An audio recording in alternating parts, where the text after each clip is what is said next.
Locked away in concrete tombs, America's most terrifying inmates haunt the prison system. From El Chapo, whose cartel beheaded rivals, to Tsarnaev, whose bombs shredded flesh and severed limbs of innocent people, and then Larry Hoover, who ordered executions from his prison cell, Swango, who poisoned multiple patients with his insidious medical care. Brace yourself as we enter the gruesome world of ADX Florence, where guards tremble and killers dwell in perpetual darkness, men so dangerous they'll never see freedom again. Joaquin El Chapo Guzman Loera. Few names in the criminal underworld carry the weight of Joaquin El Chapo Guzman Loera. Born in Sinaloa, Mexico, El Chapo rose from humble beginnings to become the leader of one of the world's most powerful drug trafficking organizations, the Sinaloa Cartel. His reach extended across continents, his wealth rivaled that of billionaires, and his propensity for violence became legendary. But it wasn't just El Chapo's criminal activities that cemented his fearsome reputation. It was his seemingly supernatural ability to evade capture and escape incarceration. El Chapo has a history. He's built at least 62 drug tunnels between Mexico and the United States.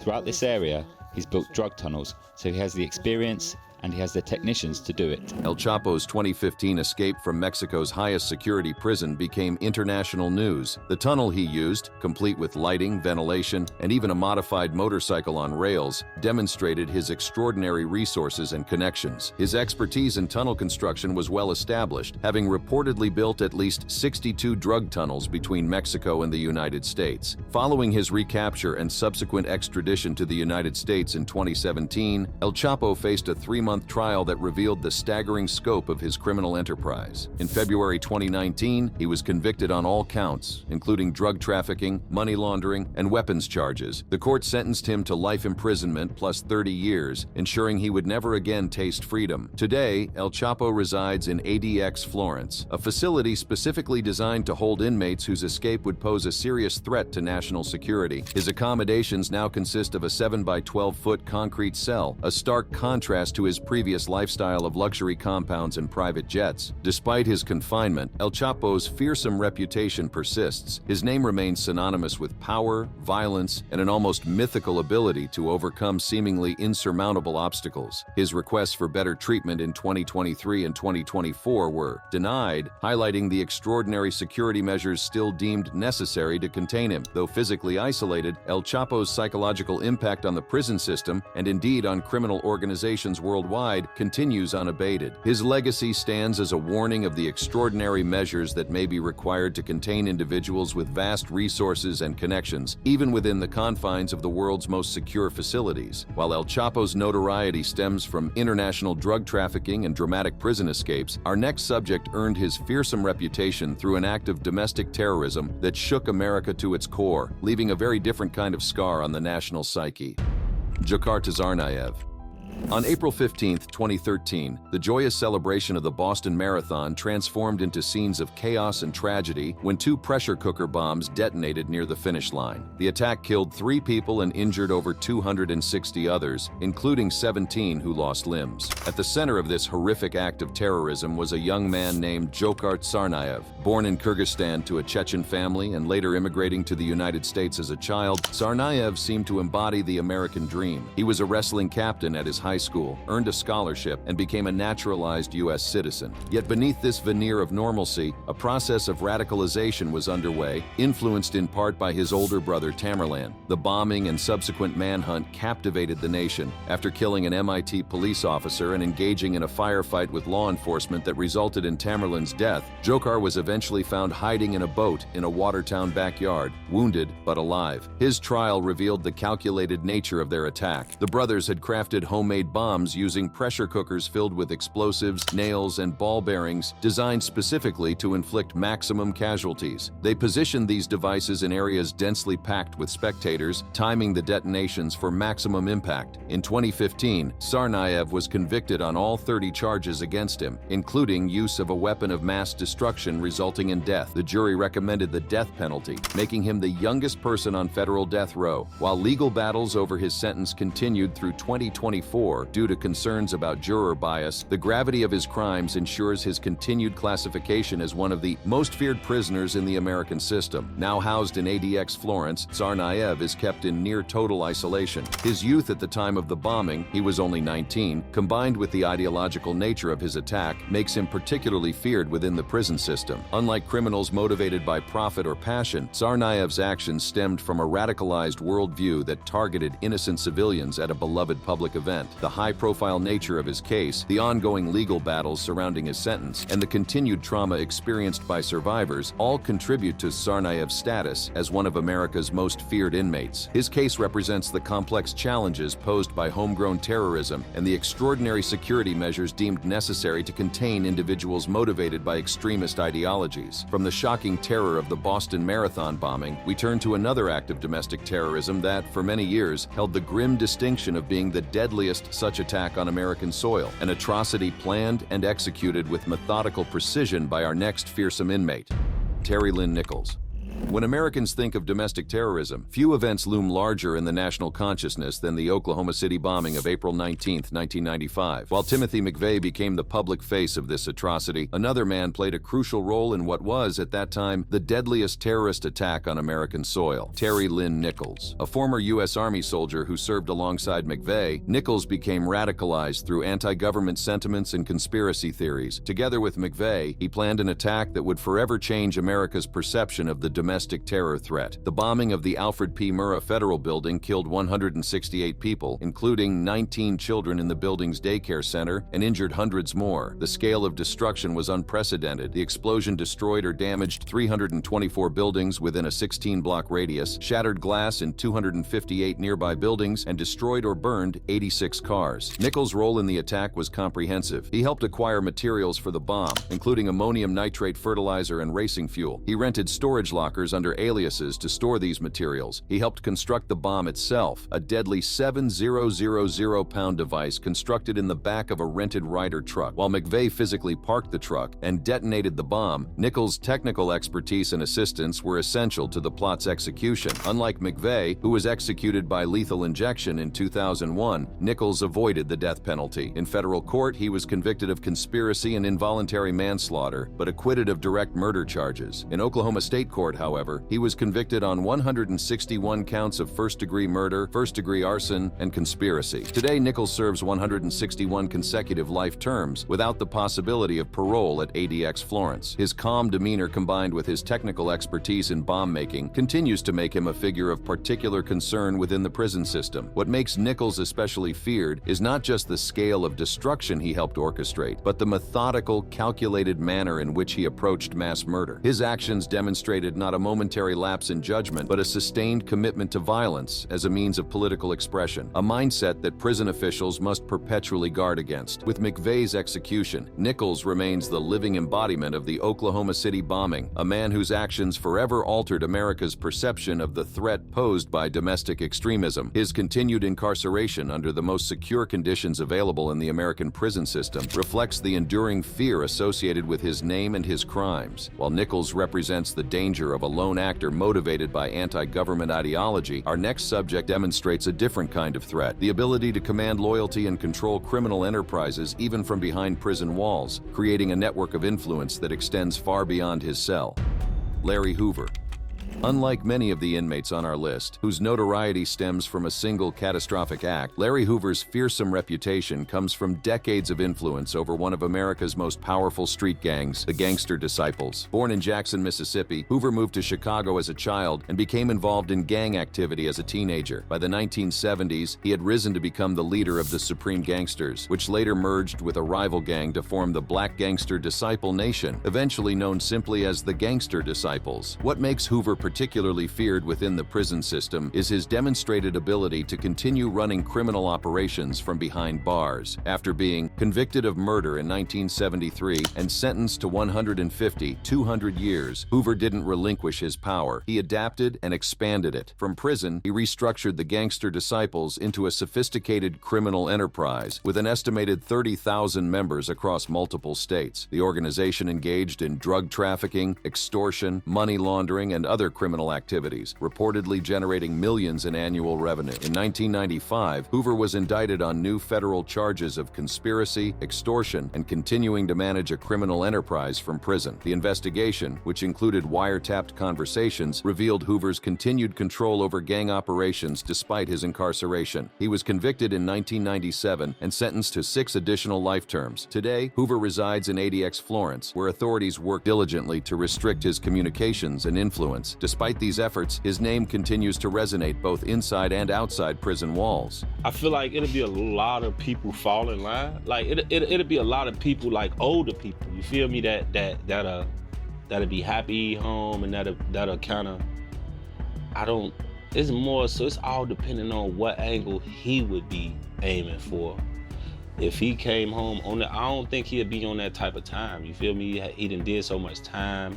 At this point, he just want to be with his family. Interestingly, Hoover and his supporters have attempted to rebrand his image, claiming the GD now stands for growth and development rather than gangster disciples. His supporters argue that his goal is to promote positive change in impoverished communities, though law enforcement officials remain skeptical of these claims. And that seems to be the thing that I'm seeing pushed more these days.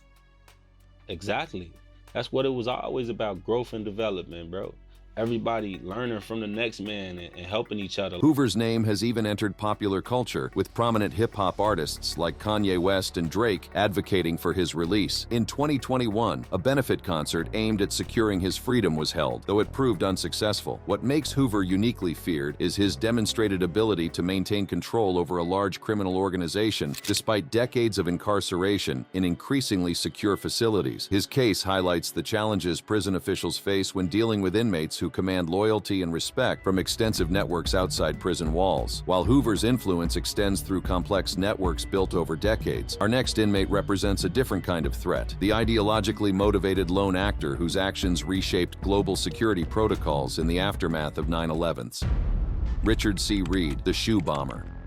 3 months after the September 11, 2001 attack shook America to its core, a British citizen named Richard Colvin Reed attempted to detonate explosives hidden in his shoes while aboard American Airlines Flight 63 from Paris to Miami. Had he succeeded, all 197 passengers and crew members would likely have perished over the Atlantic Ocean. Born in London to a British mother and Jamaican father, Reed converted to Islam while serving a prison sentence for various petty crimes. Following his release, he became increasingly radicalized, eventually traveling to Pakistan and Afghanistan, where he allegedly received training from Al-Qaeda. On December 22, 2001, Reed boarded American Airlines Flight 63. Midway through the flight, passengers and flight attendants noticed him attempting to light a match. When confronted, Reed became combative. Several passengers and crew members restrained him, and the flight was diverted to Boston. Subsequent investigation revealed that Reed had packed powerful explosives into his shoes, enough to blow a hole in the aircraft's fuselage. Only the sweat from his feet, which dampened the fuse, prevented the detonation. The incident led to permanent changes in airport security worldwide, with passengers now required to remove their shoes for screening, a daily reminder of Reed's attempted attack for anyone who travels by air. In October 2002, Reed pleaded guilty to 8 criminal charges, including attempted use of a weapon of mass destruction and attempted murder. At his sentencing, he remained defiant, declaring his allegiance to Osama bin Laden and Al-Qaeda. The judge sentenced him to 3 life terms plus 110 years without parole. Today, Reed is incarcerated at ADX Florence, where his communications are heavily monitored and restricted. His connections to Al-Qaeda and his willingness to die for his cause make him a symbol of the terrorist threat, a man whose ideology transcends self-preservation. What makes Reed particularly feared within the prison system is the combination of religious extremism, technical knowledge of explosives, and demonstrated willingness to commit mass murder. Unlike criminals motivated by profit or passion, ideologically driven terrorists like Reed represent an ongoing threat management challenge. Even from the depths of ADX Florence, where his physical actions are severely restricted, Reed's very existence serves as a reminder of the evolving threats to national security and the extraordinary measures deemed necessary to contain individuals motivated by extremist ideologies. His is a cautionary tale of radicalization and the potential for ordinary individuals to be transformed into extraordinary threats, a transformation that continues to inform security protocols, both inside and outside prison walls. From the attempted shoe bombing that changed airport security forever, we turn to a man whose connection to the deadliest terrorist attack on U.S. soil earned him the ominous distinction of the 20th hijacker, an inmate whose trial became a national spectacle. Zacarias Moussaoui, often referred to as the 20th hijacker. Zacarias Moussaoui holds the distinction of being the only person convicted in an American court for involvement in the September 11, 2001 attacks, the deadliest terrorist incident on U.S. soil. Born in France to Moroccan parents, Moussaoui's path to radicalization began in London, where he attended the Finsbury Park Mosque, known for its extremist teachings. By the late 1990s, he had pledged allegiance to al-Qaeda and traveled to Afghanistan to train at their camps. In February 2001, Moussaoui entered the United States on a student visa, claiming he wanted to learn to fly a small plane. He enrolled at the Pan Am International Flight Academy in Minnesota, but his behavior raised suspicions. He paid $6,800 in cash for the training, showed no interest in takeoffs or landings, and seemed fixated on learning to steer large commercial aircraft. These red flags prompted his instructor to contact the FBI, leading to Moussaoui's arrest on immigration charges in August 2001, just weeks before the 9/11's attacks. Following the attacks, investigators discovered connections between Moussaoui and the 9/11's plotters, including financial transactions. Though he was not directly involved in the attacks themselves, having been in custody at the time, prosecutors argued that his failure to disclose information about the plot made him culpable in the deaths that followed. His trial became a spectacle, marked by his erratic behavior and outbursts in court. He initially attempted to represent himself, then pleaded guilty to all charges in April 2005, only to later recant aspects of his confession. The jury ultimately spared him the death penalty, and he was sentenced to life in prison without parole. Je me sens une partie de moi qui est morte, enterrée, avec mon fils qui va être enterré toute sa vie, à 37 ans, pour des choses qu'il n'a pas fait, parce qu'il a trop parlé. Et le monde entier, il le sait maintenant. Et la France aussi, il le sait. Today, Moussaoui resides in ADX Florence, where his communications are heavily monitored and restricted. What makes him particularly feared within the prison system is not just his connection to the most devastating terrorist attack in American history, but his demonstrated commitment to an ideology that celebrates such attacks. Throughout his trial and subsequent incarceration, Moussaoui has shown no remorse for the victims of 9/11's. Instead, he has repeatedly expressed support for al-Qaeda and its goals. This unwavering commitment to violent extremism, combined with his education and intelligence, marks him as an inmate requiring extraordinary security measures, even from the confines of ADX Florence, where his ability to communicate is severely limited. Moussaoui represents a symbolic link to 9/11's, a human embodiment of the threat that fundamentally altered American society and security protocols. His continued incarceration under the most secure conditions available reflects the enduring fear associated with his name and the attack to which he was connected. While Moussaoui's notoriety stems from his connection to 9/11's, our next subject was a pioneer of international terrorism on American soil, creating a template that others would later follow with devastating consequences. Ramzi Youssef. Before the devastation of September 11, 2001, there was February 26, 1993, the day that international terrorism first struck at the heart of New York City's financial district. The mastermind behind this attack was Ramzi Youssef, a man whose technical expertise, organizational skills, and ideological commitment made him one of the most dangerous terrorists of his generation. Born Abdul Basit Mahmoud Abdul Karim in Kuwait to Pakistani parents, Youssef received advanced education in the United Kingdom before traveling to Afghanistan, where he trained in explosives and terrorist tactics. By the early 1990s, he had dedicated himself to attacking American interests worldwide. Youssef's 1993 attack on the World Trade Center revealed his technical sophistication and murderous intent. He constructed a 310-pound urea nitrate hydrogen gas bomb, enhanced with cyanide, and placed it in a van in the parking garage beneath the North Tower. His goal was nothing less than toppling the North Tower into the South Tower, potentially killing tens of thousands. While the bomb failed to achieve this catastrophic aim, it nonetheless killed 6 people, including a pregnant woman, and injured over 1,000. The blast created a crater 150 feet in diameter and several stories deep, caused smoke to rise to the 93rd floor, and cut off electrical power to the towers. It was, at that time, the most destructive terrorist attack ever on American soil. Following the attack, Youssef fled the country and embarked on a global terrorism spree. He attempted to bomb a dozen U.S. airliners over the Pacific in what became known as the Bojinka plot. He bombed the Green Greenbelt Theater in Manila, injuring several people, and the Philippine Airlines Flight 434, killing one passenger. His subsequent plans included assassinating Pope John Paul II and President Bill Clinton. Yusef was finally captured in Pakistan in 1995 after a global manhunt. During his trial, he remained unapologetic, declaring, "I am a terrorist, and I am proud of it." He was convicted on all counts and sentenced to life imprisonment, plus 240 years. Today, Yusef resides in ADX Florence, where his communications are severely restricted. Despite these limitations, he remains one of the most feared inmates in the American prison system due to his demonstrated technical expertise, his global connections, and his unwavering commitment to violent jihad. What makes Yusef particularly dangerous is the combination of academic intelligence and murderous intent. Unlike many violent criminals who act impulsively or without sophisticated planning, Yusef represents a calculated, methodical approach to mass murder, one informed by technical knowledge and ideological conviction. Even from the depths of ADX Florence, where his physical actions are severely restricted, Yusef's very existence serves as a reminder of the evolving threats to national security and the extraordinary measures deemed necessary to contain individuals who combine technical sophistication with extremist ideology. While Yusef used his technical knowledge to construct explosive devices, our next inmate employed a different kind of expertise, medical training, to become one of America's most prolific serial killers, Michael Swango.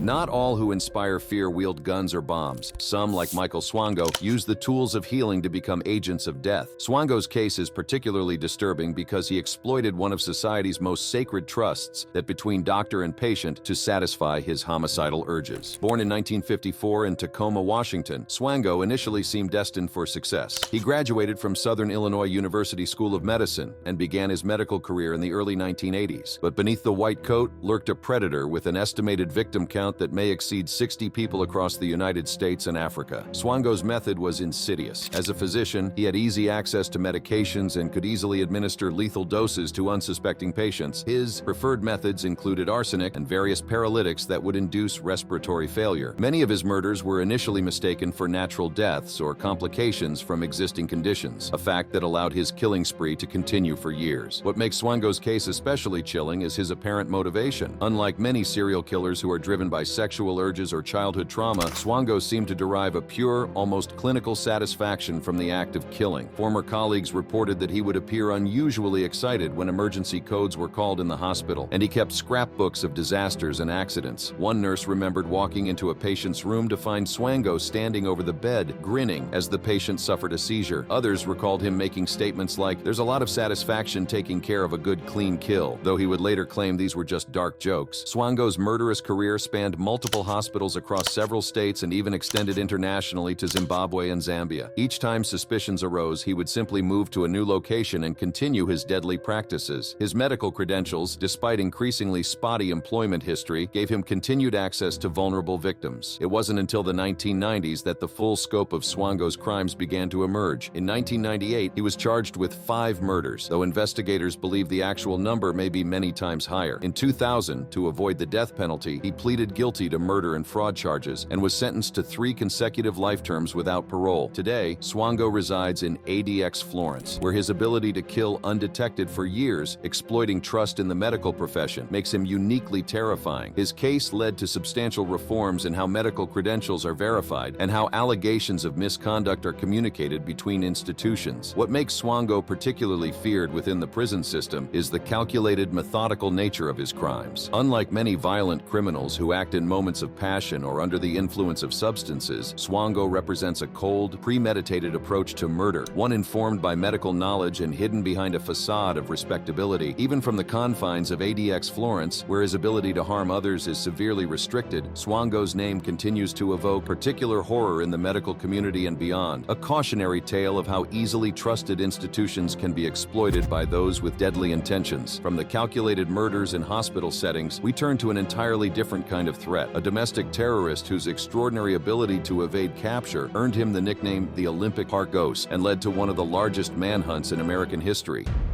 Eric Rudolph.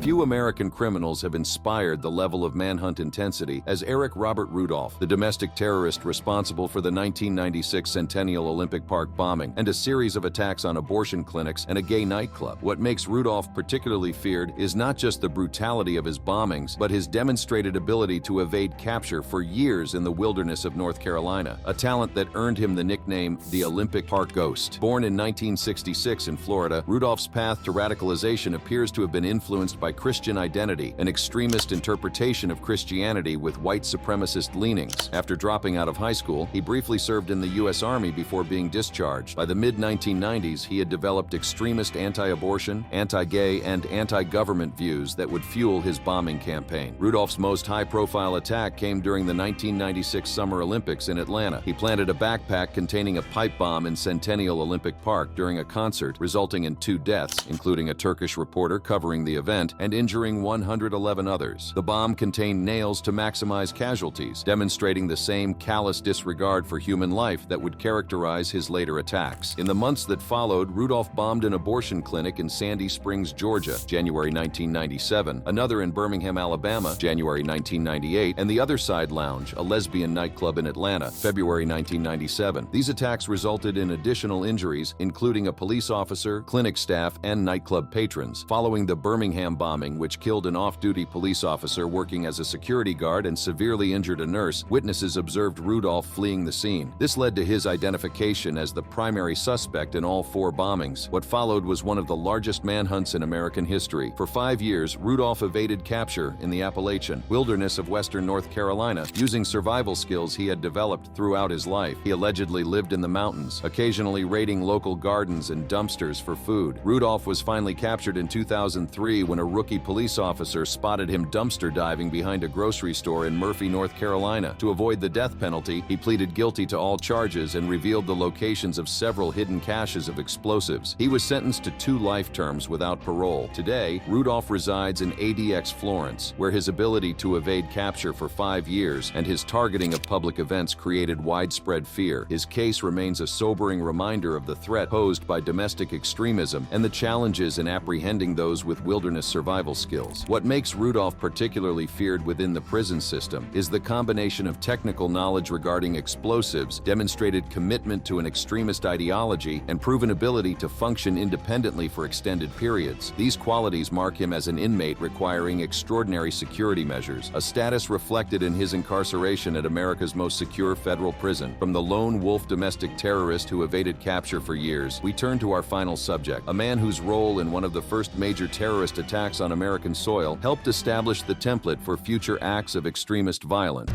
Mahmoud Abu Halima.